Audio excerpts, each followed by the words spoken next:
We're live. Latoya, if you're watching, come join us.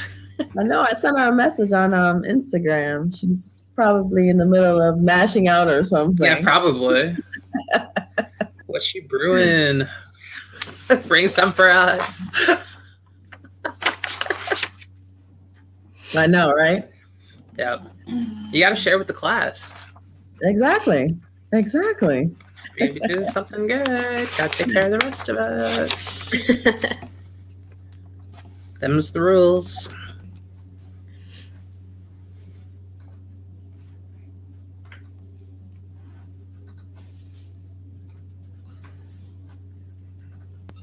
There she is. There we go.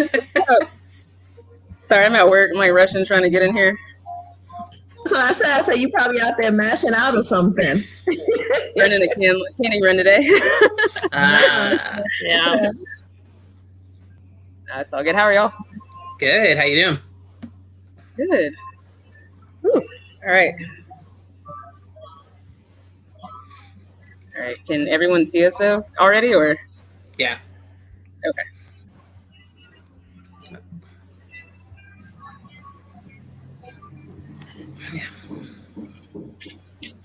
All right, let's get started. We got 2 minutes. But we're on the screen. Everybody. Hey, everybody. I love it. Somebody said, you better bring your smiles to this panel. So here I am with my smile. Michelle's got the smiles for all of us for days. I'll try. How's everybody Tuesday going? I thought it was Wednesday, so. Oh. It's better now. Definitely. We had like one of the best canning runs ever, so it's awesome. Heck yeah. Yeah. Canning runs is fun. I did that once and I was like, this is really interesting. It's fun? No. Yeah, but see, you did it once. That's why you think it's fun. Right. Exactly. I did it once and it was great. No, it's not great. What were you canning? Can you share? I was canning American Daydream. This is one of our flagships. It's a wheat beer. Normally, it's like notoriously like the worst one because it like breaks out a lot. It does a lot of foaming because we carb it so high. But I don't know. Like the stars aligned today. Nice. Yeah. But are you guys drinking anything? I'm drinking hop water. Okay. I would say, is it early in the day? It's like 2:00. I'm like ready. Yeah, I was about to say, It's 2 sorry. o'clock. Hydrating from the. Yeah, we're Yeah, hydrating do for not be later. sorry. Yeah. I was like, I have studying to do later, so the beer has to come after that. Mm. That's fair. That's gonna be like during studying later too, though, for me.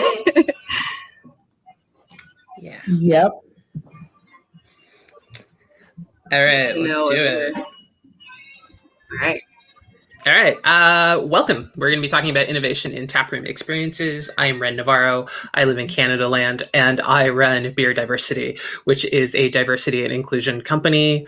I am joined by some fantastic folks who are going to be giving their insights on what makes a really good taproom and what makes the experience key, especially in terms of diversity, equity, and inclusion. So I'm going to go clockwise. I'm going to start with Tanya. Do you want to introduce yourself? Tell us a little bit about what you're doing.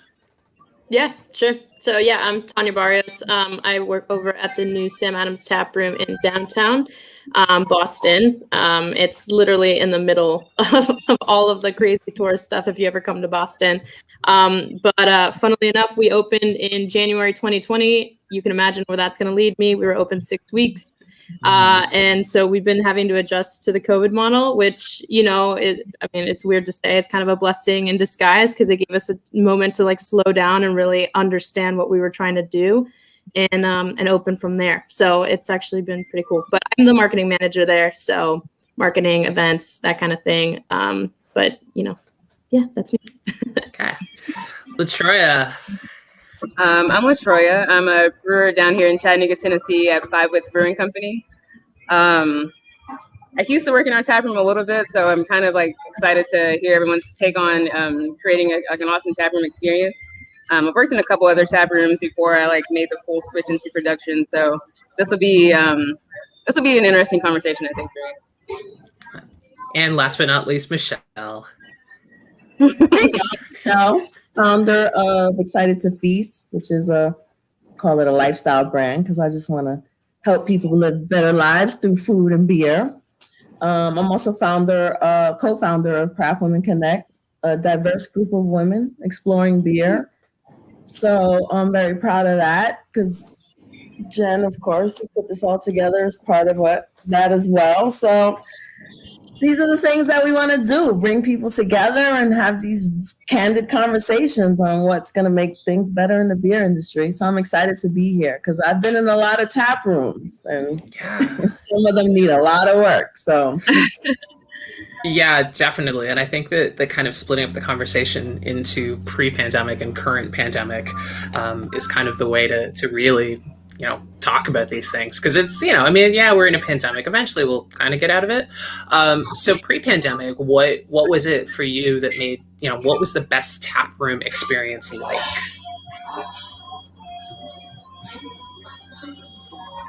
I think pre-pandemic for me, the best tap room experience that you can have is like whenever you go in, everything's lively. There's a good atmosphere going on. You feel welcomed right away. You're greeted like sincerely through the bartenders and not just staring at you. I think also like a big part for me, like an enjoyable taproom experience overall, is just like having knowledgeable bartenders, great option list of beers. But yeah. Yeah, I definitely agree with those. Definitely knowledgeable staff. And not only about the beer, but just about the community, right? So like if you have people walking in, you're not surprised by who might walk in. So, you can address them better because I feel like a lot of times that happens to people, especially women, like there's this assumption that we might not know about beer. And I'm like, you just started working here a week ago. I come in here every month. I tell you about beer, So that's definitely just staff that can relate to people very well, along with knowing their beer. And like Troya said, just it's comfortable, it's lively. I remember my niece, I took her, she doesn't drink beer, and I took her to Hudson Valley in New York. It was her and another girlfriend. And we were I wanted to go. So I begged her to like come with me. And it was such a great night because the atmosphere was like, it was a whole vibe. It was like a girl's date night. And she doesn't even drink beer. And she was ordering beer because the menus had descriptions that she could relate to, like different foods and stuff. So she was like, oh, I know what that tastes like. I think I would like strawberry shortcake. So she's like, she ordered the beer. And it was just a nice place to be. We were there at night. We felt safe. We felt like this is where we want to be. So I always talk about Hudson Valley as one of the breweries I really like from the whole atmosphere. Yeah, I mean, I feel the same way for all of you guys. I mean, I think just bartenders and how they greet you. I don't think it's beyond just the hi. It's like it's really how they greet you, and if they're willing to like give you recommendations from the get, I think makes a huge difference. Because a lot of the times, you'll get bartenders who just sit in the back and they're like, "Okay, what do you want?" Which isn't helpful. So, I hate that. So even recommend a pre-made flight for me, something just to like get me to think about it, or a new release. That's always my open line for anybody who comes in the tap room is like, hey, this is what just dropped, like, and this is why it's special. You might want to get it if you're getting a flight. It's gonna be awesome. So. Yeah. And then, I mean, so we're 14, 15 months into all of this. So how are tap rooms that are now reopening? What is it that makes a good experience during all of this? Yeah. Taking the safety precautions, right? Because we want to feel like they're paying attention to what's going on and they're thinking about people who are still concerned about what's happening. A lot of people are like, oh, I've been vaccinated, I'm okay, but there's still people that still want to see the hand sanitizer. If you want to wear masks, your staff is in masks. So I think that's a really big thing too. Like you're like, okay, we are still questions. Yeah, I agree. That's like a huge thing right now. Like if they're masked and have it pulled up over their nose, that's like a big one I'm seeing a lot of people like kind of do is start slipping it. But also, are willing to like be conscious of, not standing too close to the table, and even just on the flip side too, something I've been seeing a lot is some customers will like actually mask on while the server comes by, which is really nice. To help protect our bartenders. So, it doesn't happen too often, but it is something I'm seeing as an adjustment. And people I definitely want to come back because they're considerate. So, I think I've definitely been into a few tap rooms here lately, even in town. I know y'all know like the South kind of opened up real quick with everything happening. So I think right away, like I've gone to tap rooms and people have just gone ahead and put all the tables back, all the chairs back, and it's like not really any social distancing. So I think about that too a lot of the times when I go to places. Like you were saying, like safety is like still an issue right now. And a lot of people just kind of aren't taking that seriously. And I know I can say for our tap room that we still like 6 feet. Just still put masks on when you're walking around.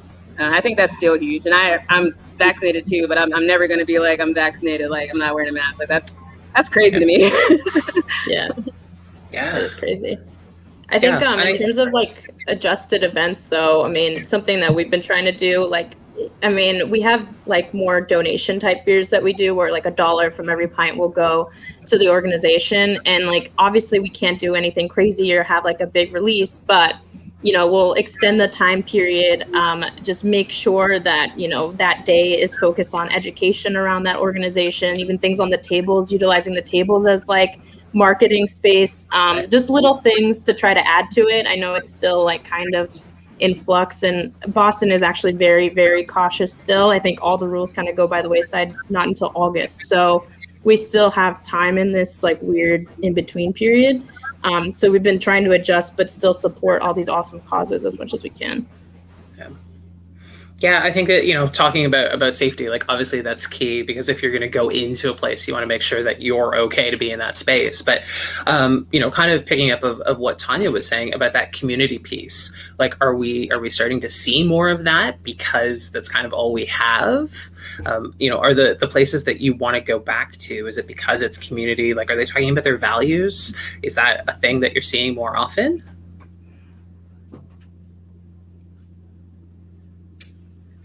I don't know if I see it more often. I don't think I see it enough. I think like social media, you will see it on their social media. But when you go into the tap room, you don't necessarily pick that up. And like I think about when I went to Asheville last year in October, when everything was going on. And one thing that I found comforting is like going around to different businesses, and if they had the Black Lives Matter sign in their window or in the brewery somewhere, that made me feel comfortable to know that they're paying attention and they're expressing that they value this movement that's going on. And it was just a sign, and Asheville is not the most, at least in the brewery scene, it's not the most diverse place in the world. So I understand I might walk into a tap room and there might not be someone that looks like me. But if you have a sign up, we have a starting point that I could work with. So right. I would say I would like to see it more in the tap rooms and things like that, not just on the social media. I definitely agree with that. Like, we don't have any of that really here in Chattanooga. And I think you're right. I actually haven't gone to a place at all, actually, that's had any kind of signage or even people like the bartenders, anyone even talking about it, like even like, just addressing it at all. And, like, right, you said, like everyone did the square, over the summer, and like, everyone did not Black Lives Matter, the Black is Beautiful. So everyone know you, like you did it, but then like what else? Like there's been nothing else said after that. Right.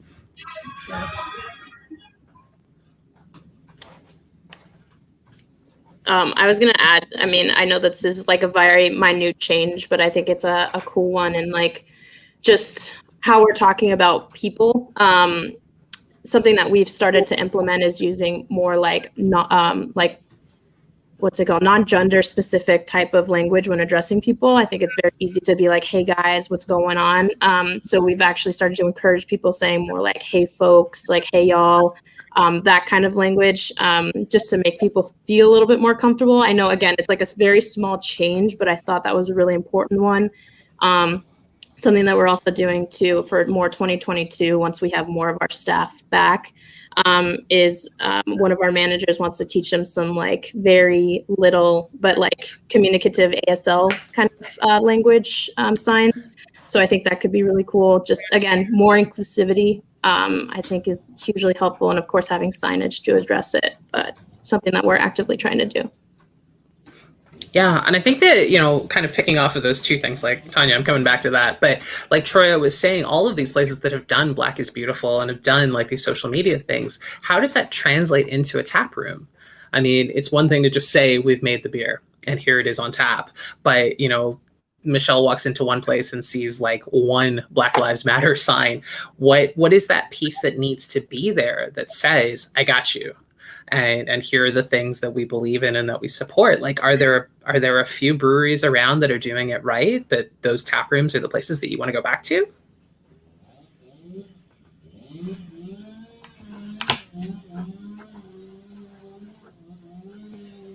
Well, I want to say, Tanya, I don't think that's small at all. I think that's huge that your staff does that, because that's important, because that's what you have when you enter a tap room, the communication. So even how you address someone is extremely important. So I think that's really big in the ASL too.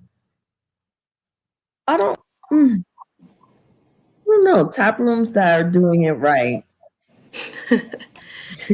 Or that are like putting in an effort, right? Like, I mean, there's always going to be something that can be improved, but like, is there a place that, if you have 5 things that you're using as a checklist, like they hit at least 3?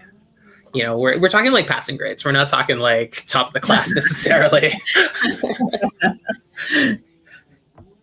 I'm trying to think. I've been seeing some like tap rooms do pledges more often. Like, I don't know if they put them into banners necessarily, but definitely social. But you're right. I don't know how I've seen it translate on site. And honestly, and just going back to the Black is Beautiful conversation, we were one of the tap rooms that did do that release in 4-packs last year. And honestly, right before this panel, I was bringing it up to my manager and the brewery's manager, who also does marketing. One, I haven't heard of anyone doing that again this year. That's number one. Number two, if they're not doing it again this year, how can we continue that conversation? Is it that we do innovation beers that, center around, these kinds of local, other community organizations beyond the one that we donated to this last year? But what is the plan? Because I also don't want it to seem, especially with Sam Adams, to seem like we're co-opting an idea, and that's not what I want to do. I want to make sure that it's authentic to, and taking the lead of people that, like I want to hear from and who are spearheading this initiative. So it's something we're thinking about. I haven't actually done anything on site, but it is part of our conversation right now. I think an idea that I had, or that I thought about, was like just having hosting like local organizations, I guess, that focus on diversity and things like that, just other like minority groups, or even like LGBTQ kind of groups, and like having like, I mean, it's weird right now, but like a pint night or something like that, to have them come in. And I think that would be something that would, I guess it shows to me like making effort towards those things, and making people feel welcome and bringing people in. I do have a couple friends that are in the LGBTQ community, and they say they feel safe here. And it's my fault. I never asked why or how they felt safe here, but I think I don't know. It goes to that would go a long way with having like groups like that come in. That I don't know. That's one thing that I think that could help spread the word outside of like the Black is Beautiful thing, or just, I don't know. To me, it's doing the work kind of in a way. Right. No, those are important things. I think this is a hard conversation to have, because I think there's so many different things that make people comfortable. So it's like, I know I'm kind of like one of those people, like I kind of go where I want to go, and you gonna be uncomfortable before I be uncomfortable. I feel the same. But other people have lower levels where they're like they want to see certain things in certain places, and I think it's a conversation that needs to be had with more people. Like, I don't know, even maybe something like, I don't know, survey cards with the brewery or something, like what, or outreach to say, okay, we're here, we're in your community, you come here, what do you enjoy, what would you like to see us do better, and open the conversation. Even, I'm just trying to think of different ways, doing it virtually, something just like, oh, we're doing this live, jump on, tell us what as a business we can do better in this community for you, and make sure you're talking to different people and finding out what's important to them, or somehow being open in the tap room, right? Because it's like, you go to a tap room, most times it's just the people behind the bar. So maybe have somebody that kind of maybe floats around the floor, almost like a manager in a restaurant, or the host in a restaurant. So, you have somebody float around and be like, oh, is there any problems, concerns? Just a way that people could feel like they can interact with somebody at a brewery that's not just the person pouring the beer. Yeah, and so we've got some comments popping up. So those who are watching, please comments. We're not going to ignore them. Signage and flags are important. So a starting point, as Michelle said. I also believe that actionable steps are important too. And it's like, yeah. And one thing I've heard that's good is showing seating options on the website. So talking about people with mobility issues, should I even be going? Right. And can I get in? Can I get in? And once I'm in, can I be at a table? Is the table high enough for me? And I think that is really amazing. And so this is Samer, and his follow-up to it is, do you include that you have handicap accessible seating? Is your brewery in a place where another language is spoken? Are your menus reflecting that? And are your washrooms gender neutral? And I think that that's a thing that, people, there's this weird thing about gender neutral washrooms where people kind of lose their minds. And I always flippantly say, like, so you have 2 washrooms in your home? Get him, man, get him. It's true. Right? But like, so I mean, this is, obviously like not an all encompassing list of questions, but starting with those factors, like, are we seeing changes? Are we seeing, like, who's talking about these things? Right. That is very true. I don't know who designs breweries, like, because I feel like there's a brewery out here in Atlanta, Round Trip. They're co-owned by a husband and wife, and the wife was very vocal in the design of the brewery. So there's things like comfortable seating, because breweries have shit seating. I don't know what y'all think about with these little half a person stool. Five Wits has some dope stools, which I don't understand, because if the seating is comfortable, I'm gonna come there and I'm gonna stay there for a while. I'm just gonna be like, this is real comfortable. I'm chilling. Let me bring my laptop. I'm gonna work here. I'm gonna drink beer. I'm like, why are you having a chair where I can only sit half of myself on, and now I want to go home? But anyway, I kind of went off on a tangent about that. They do have comfortable stools. Yeah, you really do. But that's awesome, though. They were talking about the seating chart and stuff like that, because I do in our tap room, everything is really tall, but right outside of the like in the vestibule, there's like lower couches, and like it looks like a little living room area. So I mean, I didn't think about that, but that's for someone in in a wheelchair or anything like that. I mean, it does make it more accessible to them. Right. That's a good point. Yes. Yeah. I never thought about that. Yeah. So it's like, so who's ever like starting a brewery needs to come out of, okay, we're taking our garage and now putting it in a building and we're done. Like, now it's more than that. Craft beer is community. Breweries are community focused. So you have to consider all the people, again, who's possibly walking through your door, because this is not your garage anymore. That's true, though. But when they're building, sorry, go ahead.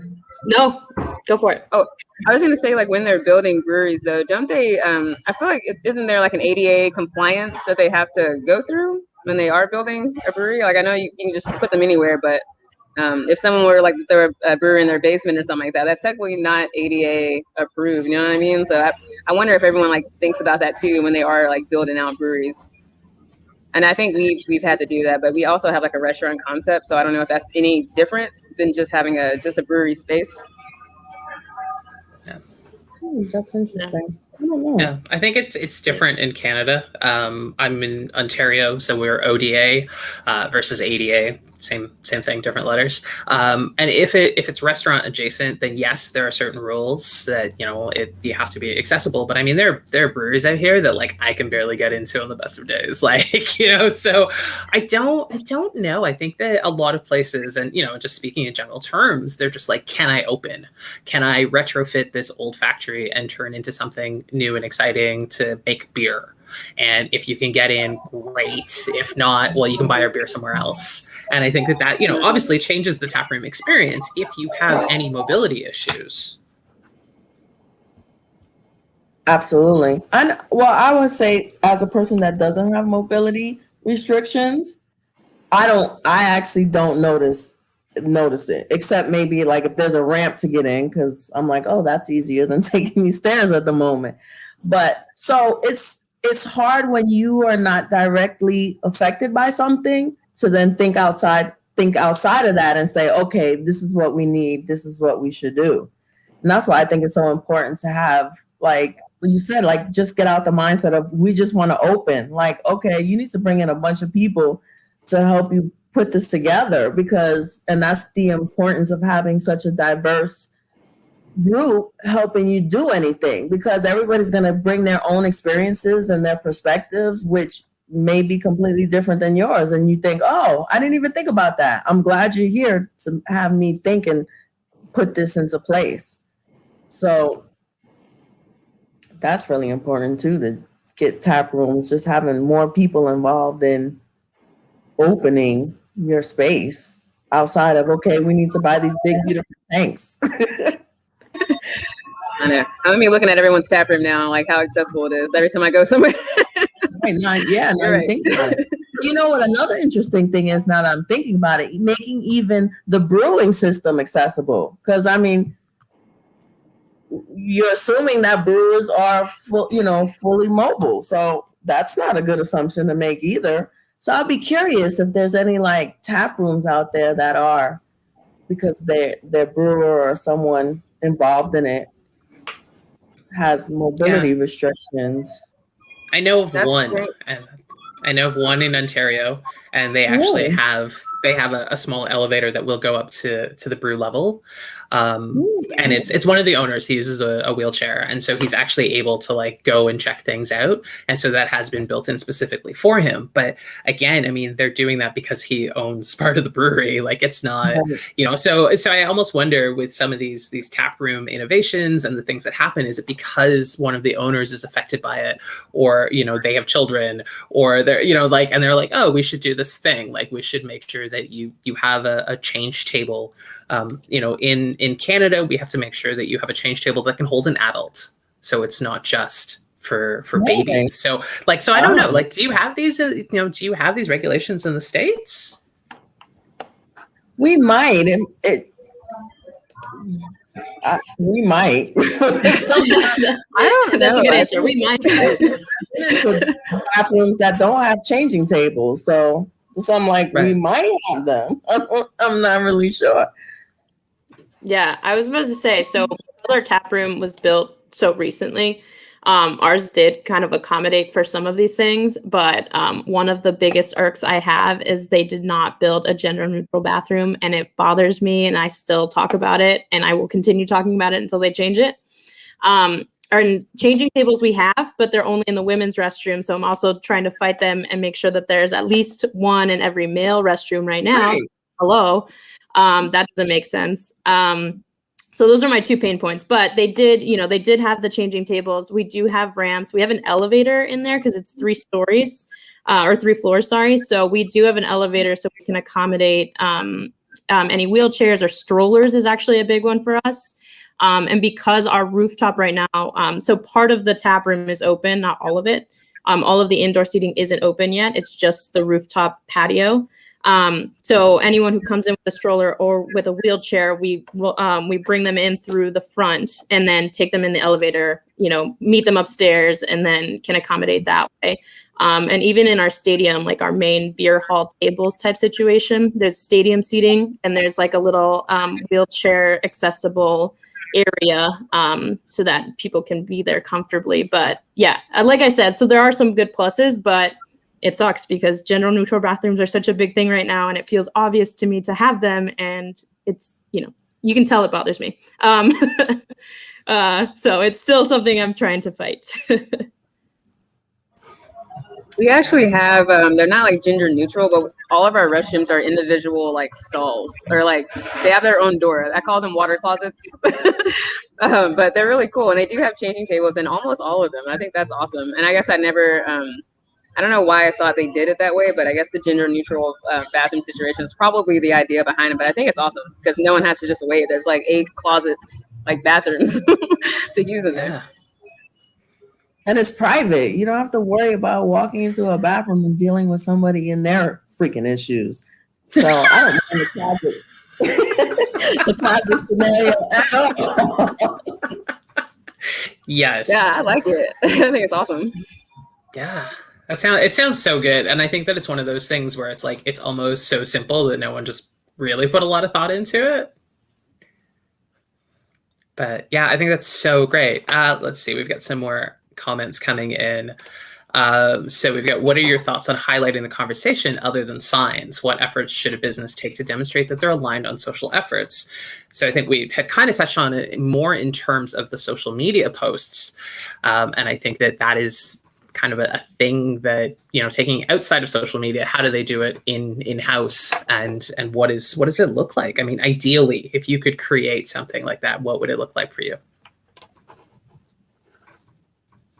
I like the idea of events, like, having events during Pride Month, having events during Black History Month, during, Women's International Women's Month, things like that, like really get it. That helps to me because it makes me feel like, okay, you're paying attention.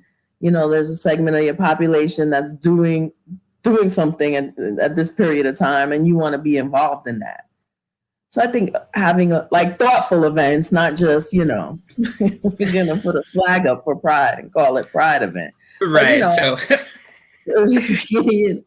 like working with organization, or like Tanya, what you were saying, the donations, and even, okay, you're going to have an organization you donate to, have them come in, have them there so that people can interact with the organization to learn more. Because I think we're also in a period of time where people are really trying to learn more, right? You got these fools out here who are ignorant and will never learn, but you have people that really don't know because of their lack of experience and exposure.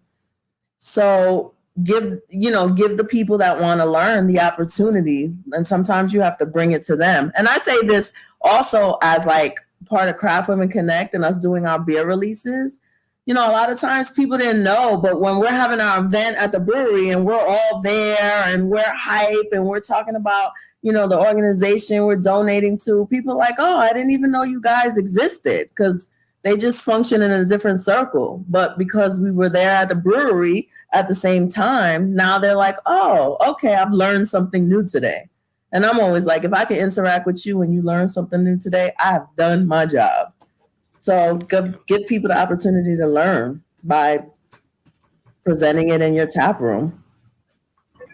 I agree 100%. I think the events would be like a big thing. Outside of that, though, I don't really know what to do to further the conversation in the tap room, other than, you're right, just like actually just talking to people, like just I guess kind of like not being afraid of the backlash that might come because you stood up for this issue. And I think that's a big deal too with a lot of companies. They just don't want to say the wrong thing, and then that comes back on them. But I think that you should definitely like speak up, make your your stance known on these issues outside of events and stuff like that. And like I said, I'm not sure like how exactly to do that, but I think that would be like a big step for people just to say it, like, you know, put your opinion out there. Totally. I mean, and just to go with the pride thing, so I can kind of share like what we're doing for our tap room if you'd like. But something that's really cool that we're doing, we partnered with Transgender Emergency Fund of Massachusetts last year for National Coming Out Day. So we're bringing back that partnership this year and doing a little bit more. So we are making a brew with them or in their honor called Beyond the Label. And I worked with Chastity, who is the founder, and you know, she wanted a passion fruit beer, so we're making a passion fruit kettle sour. And so something that we're doing, of course, $1 from every beer, $1 from every crowler is going back to them, but also $1 from every Pride merch item going to them.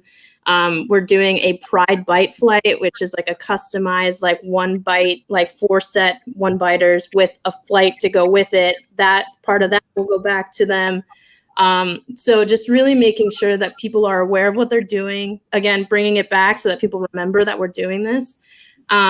But also something I'm working with them on is providing kind of stats or anything that they want to provide me with, talking about just the transgender experience in America right now, because it's under attack, obviously. And again, taking advantage of the tables, taking advantage of social, and just making sure people know who to reach out to if they want to donate to them. You know, all month long, and then of course back in October when we do National Coming Out Day again. So it's just something that we've kept the conversation going about. 2 of the managers, me included, are gay, so we it's a big thing for us. So you know, we want to make sure, because you know that's half of the managers. So it's something really important to us, and that we want to bring to the forefront. And we also have this banner. I don't know if you've ever seen a picture of the tap room down in Boston, but not only is it an iconic location, but we have our Love Conquers All like LGBTQ banner. It's a huge banner too that's up year round. I yell at them when they try to take it down after Pride, because that to me, it makes it such a cool thing. And I've actually seen a lot more people from the LGBTQ community come to our tap room because of it. So yeah, it's something that we actively work on, but it's a year round conversation, not just for June. But June we go all out, of course, you know. But that's so important, even acknowledging the coming out day. Like I don't think I have heard any brewery talk about that. They'll talk about Pride, but National Coming Out Day, you know, it's like, okay, I think that's great what you guys are doing. I definitely need to come to Boston now. Yeah, come hit me up. Just let me know. Yeah, October was cool. So October was still COVID intense, right? But we did come out with a beer called Proud to Be _, and we made a bunch of posters and then had people fill in with Sharpies what they were proud to be as and identify as. And they actually liked the idea of hanging them around our tap room. And it's like all glass windows. So like they just hung them up everywhere. And it was just such a lovely time, you know? And it felt really community despite all the masks and the COVID precautions. So just little things like that we're starting to see more of. But again, it's tough because we were only open for real 6 weeks. So we're trying to still find our identity while also doing these cool things, you know? Yeah. No, that's dope. That's really, like, I would love to see more of that. That's dope that you guys are doing that. Yeah. It's awesome. Yeah, I think that that connection, again, like, people aren't coming into your tap room, but they're seeing it, and it's that visible thing that's right there. And that's that huge piece. I mean, obviously with what's happening, the way that a tap room interacts will be very different. But I think that if you can see something from the outside before you even think, do I want to go in? That's what's going to change if you go in or not. Right. I mean, that's, having it year round and showing it that way is amazing. If they got problems, they talk to me. Everyone knows that. No, but it hasn't presented a problem, honestly. It's been great having it up there. If anything, it's a conversation piece when people come up to the host. So that's actually been really cool to see. Yeah. That's what I believe. Everything's a conversation. Like, let's just have a conversation. Let's talk about it. Yeah. So I noticed this in the comment section, and I think it's one of these things where it's always going to be like the biggest argument ever. Kids in bars. and kids in tap rooms. Now you're trying to start something, man. Now you're trying to start something. I couldn't help it. The second I saw it, I was like, "Ooh, that one's coming up next." I knew that was going to come up. So, thoughts? You know, I will say, I was thinking about this before the panel, and I was, just thinking about in general, like making tap rooms more inclusive. And I will have to say that breweries make a really good effort to make children feel included in a tap room. I've seen some breweries that have like full play systems set up, but they don't even have like card games for people. I'm like, can I get some fun activities at the brewery? I mean, you got a whole play system set out there. But to get back to the original question, you know what? It's always going to be an argument. Some people are going to hate it. Some people are going to they're going to do it. And it's just, that's how it's going to always be. I think the main thing, I think two things have to happen. I think the breweries need to manage it better, because sometimes you just have kids running around crazy. And obviously, if the parents are not going to manage it, you as the brewery manager, taproom manager, you need to do something about it, because you do have people out drinking, having a good time, cursing, talking about whatever, and they shouldn't be restricted in doing that, because that's what they're there for, So it's like, I'm sorry, don't get mad at me because I'm having a couple of beers and cursing, and your kid is here. Like, maybe they should be here. Yeah, I mean, leave your kid in the car. But what? Okay, so there's a bunch of breweries out here that are doing like kind of like parents and kids days. So like there's a brewery in Hamilton, Grain and Grit, and on Wednesdays it's basically like parents and kids baby day. So like, I know I don't have children. I don't want to drink with babies. But that's my like, hey, if I'm going to go, like maybe not Wednesday from these hours. Thoughts on doing something like that? I mean, we talk about tap rooms being inclusive and it being an experience. So how do we do it that it's welcoming for all? I know that's tough. That's really tough. I think I have a lot of friends too that have kids that are even like in the brewing industry. So I mean, like sometimes they're not even going to be in the tap room without their kids. So I mean, kids will have to be there. But I think like maybe like a certain hour or something like that. Like maybe like after 8 or something is 21 and up. But I don't know. And Michelle is right. It goes both ways. Like people will hate it and people will be okay with it. And like, I don't want to drink with kids around a lot of the time, but I mean, like people have kids, like, one of my bosses has kids, so they're here sometimes. I think a good way to manage that would be like to put a stop at like 7 or 8 or something like that, 21 and up after those hours would be like a cool compromise, I guess. Yeah, I mean, that's literally something what we're talking about doing once we expand our hours, because right now we close at 8. So once we go back to like closing at 10:30, cutting it off at around 7:30, and just being like, so sorry, like, you don't want to see the debauchery that happens after that time. Your kids don't either. But, I know Saturdays, obviously, and Sundays are a big, family time. One of the things we notice is that parents don't count their kids towards the guest count. So obviously right now we have like a restriction, right? With like 6 max at a table, right? 7 max at a table. And they're saying 7 adults and like 5 kids. I'm like, well, it's one table. You're not going to have space for them. So you're not going to be able to get in here. But yeah, it's like a phenomenon I'm seeing, like a lot of this where like parents don't count their kids as humans. And I don't understand that. But yeah, it's That's weird. really interesting, but I believe it, right? It's Count your children. Yeah, I'm like, they're a human being. Count them. It's fine. They're taking space. I know. Yeah. Yeah. Your toddler gets their own table. Sorry, them's the rules. Yo, don't even play. One time, a bunch of them, I'm just saying, one time I saw it happen in front of my own eyes. A bunch of parents came in. They were at one table. They put their kids at a different table. This was before COVID. I'm like, this is unsafe, right? I had to like break it up and be like, no, absolutely not. Please, like, disperse among yourselves so you're even. That's insane that you would think to try to do that. That's crazy. The youngest kid was Dee Dee. It was fine. Yeah, it's a mess. I was so annoyed. Yeah.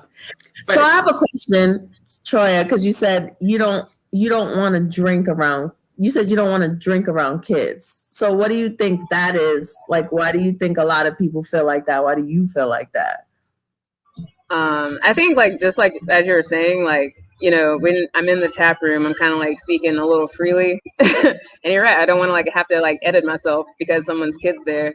And I'm not gonna go through the whole like everyone's like, this is a bar, like I can do this is a bar, like why bring your kids here? I'm like, cool, bring your kid, but also don't expect me to like, you know, change the way like I'm having my time over here. Like also like keep your child with you maybe.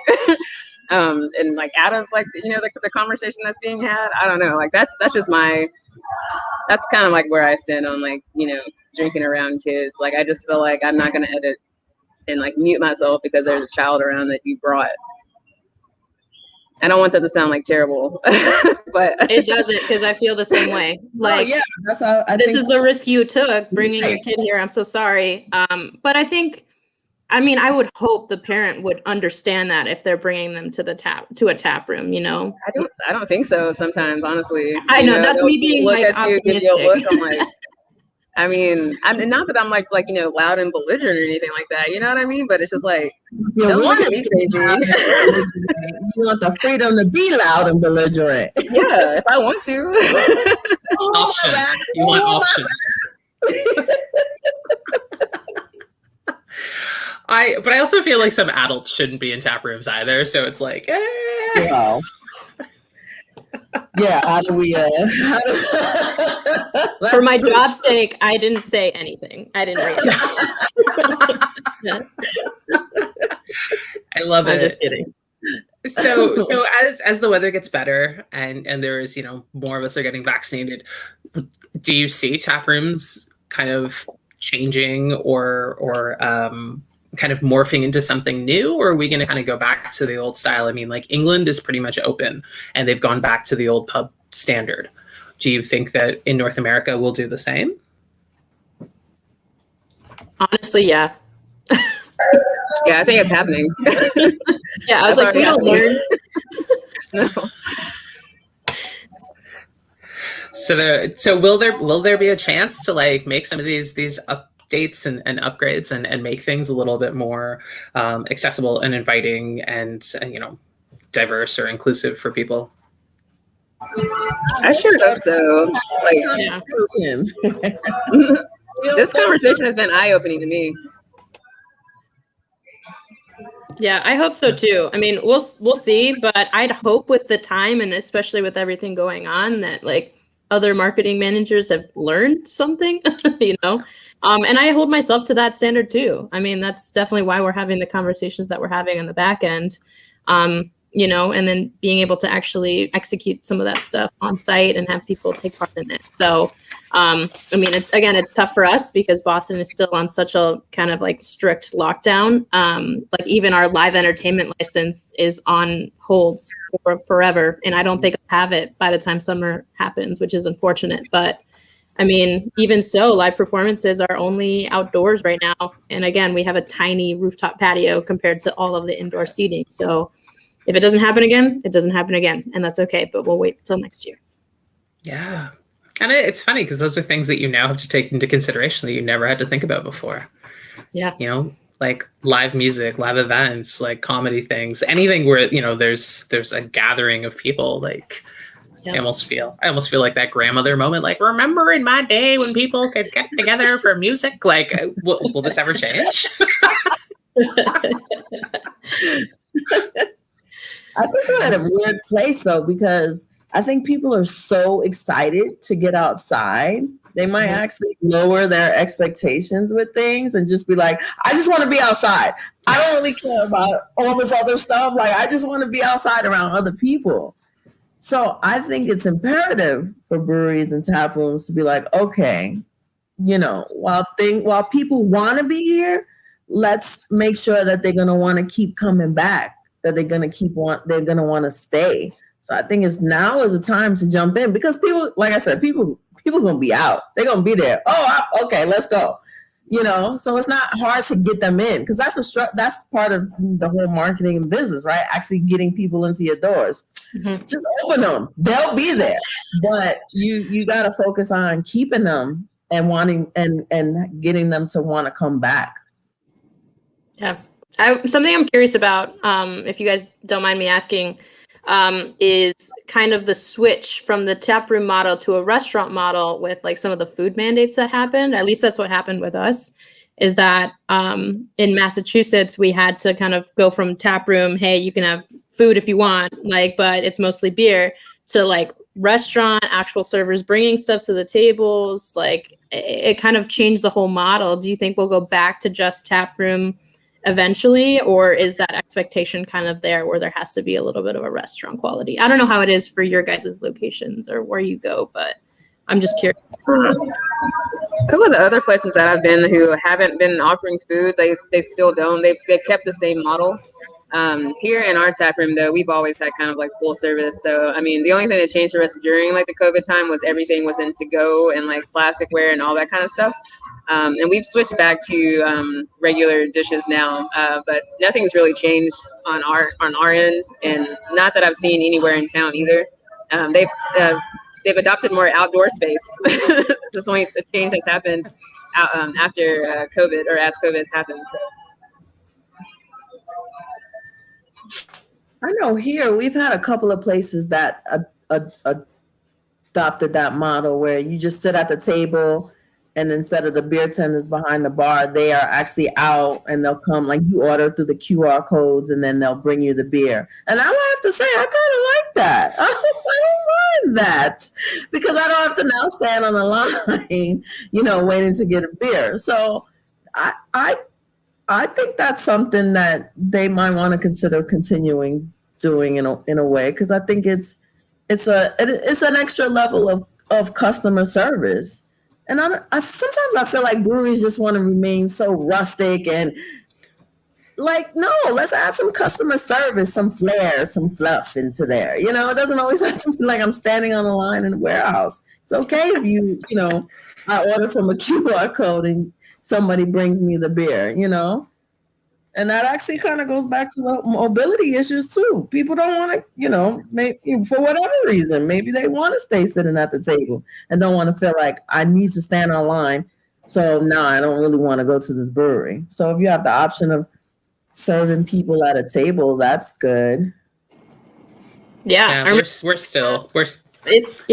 it's like a half model. I was going to say a little bit of that, because then you lose some of the customization, I think, right? Like of what a beer tender could give, because you're not behind the bar kind of like talking to them about it. I don't know. Yeah. It's just something that we got to, but we can't wait to get people ordering at the bar again, so we don't have people running around like crazies trying to service everybody.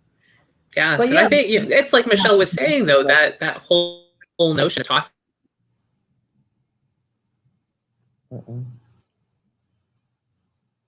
Oh, did she freeze? I think so. I think did you freeze? You froze. You froze. We missed what you said. Am I good? Okay. Yes. Yeah. Yes, technology. Like Michelle was saying, just kind of that interaction where someone is able to tell you not just about the beer, but about the community and about these other pieces. And like a QR code may not give you that. Yeah, maybe it's both. I don't know. We'll see. Yeah. Because I'm thinking about it like a brewery like that I go to all the time, right? Because it's different experiences. Like your hometown brewery, like you know what they have, you know what you're probably gonna get. But like if I go out of town somewhere, I do want to go to the bar, and I do want to talk to someone and learn a little bit more about what's happening. So definitely that just the half and half, right? You have both options so that people have choices, because that's always what makes an enjoyable experience as well, when you have choices. Yeah. I also think that sorry, you were saying. No, go ahead. I was just going to say QR code also assumes that you have a phone that works well. That's true too. So I think you need the mix. I think with that too, we were doing kind of like a hybrid full service counter thing before COVID, but then also, like everyone was like short-handed now. So we had to like adopt like a counter service model too. So That was weird. I guess we kind of went backwards on that. Like during COVID, when we were open limited, we had to do counter service because we lost so much staff. We were doing like kind of a full service hybrid. So that is strange. I don't know. You prefer, the people to still come to the table and show, but does it matter to you guys whenever you go to a brewery? Is that going to like make or break, if you have to go to the bar? No. I'm just used to like counter service at breweries anyways. I think I'm just like programmed that way already. But I don't know. You're right though. Sometimes like, someone coming to the table, you don't have to get up is kind of nice. Especially after I had a few. Like, ooh, these legs was heavy all of a sudden.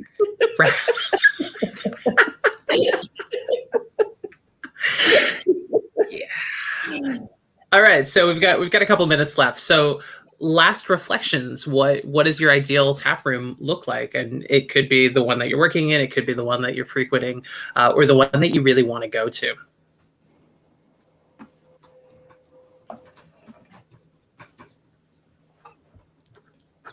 I think for me, the tap room I want to go to is the one that looks like the world that we live in. Like, I can't predict what the crowd will look like because it will look different from day to day, because everybody who comes in there feels comfortable and feels like this is a place they want to be. And the staff is open and welcoming, and the beer is good, and the atmosphere is inviting, either through, good seating, good music, gender neutral bathrooms, just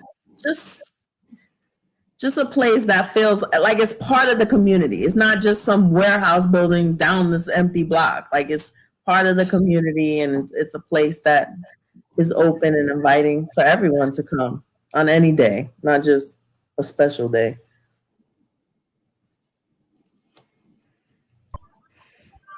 I agree with you. I think you kind of hit the nail on the head on like every aspect of what like an awesome tap room would be. The only thing that you did say, the only thing I would add to is like for people that work there to also like look like us. I would like more women behind bars, more people of color. And I think there needs to be more representation on that end. So that would be the only thing I would add to what you said, Michelle. Oh yeah, absolutely. I agree with that. We just needs to get more women into beer like that. Because I feel like some part of the challenge is like tap rooms are like, yeah, let's hire more women, but then I think there's not enough women that actually want to brew beer. And this is a point that I like to bring up a lot. I think there needs to be more education that it's not just about brewing beer. There's so many different places you can find yourself in a brewery. Tanya does marketing. You happen to be a brewer, but there's the financial side, the HR side, the design side. There's so many different avenues that you can go into it. So I always encourage people to talk about that more. And it's not just, let's brew beer. For sure. I have friends who are like, they have chemistry degrees, like microbiology degrees. They work in labs. So they get into beer in that way. So I actually know a lot of women on the lab side of brewing, which is cool. So, I mean, you're right though. I mean, you can get into the industry in so many ways, and you're right. We need to get more women on board with that. I think Craft Women Connect is awesome for that. Thank you. I just noticed a comment, and I do want to comment about it because I know that it is a thing about breweries having hostile work environments for women, which is a huge problem too. And I always struggle to find an answer for this because I feel like as a woman in any workplace, we experience a lot of hostility. So it's not just the beer industry. But I know it's like, in a brewery situation, you work closely, and it's kind of like the boys' club. So I know it's probably horrible, and I've heard stories. But I think that goes back to the importance of having some sort of HR in a brewery, because I feel like a lot of times that's not even part of it, especially if you're small. And even if you have to hire an outside consultant or a person or something, You need somebody who can oversee what the hell is happening behind the doors where, where a woman can come or anyone can come and be like, this is happening to me and somebody needs to hear me, listen to me, and do something about it. And so I think that's a really huge thing that breweries need to look at one way or another, because part of the problem is that is happening, but the bigger problem is when it's brought up and talked about. And how do they deal with it? Right. How do they deal with it? Are you listening to women? Are you listening to this obviously has to be our talk for next year's conference. Yes. We'll get together and brainstorm, because, my friends, we have actually hit an hour. So this has been a wonderful conversation. Thank you to everyone who's tuned in, and thank you. This has been absolutely fantastic. And let's keep an eye out on Taprooms and see what happens, and keep the conversation going. So again, thank you so much for tuning in, and enjoy the rest of the conference.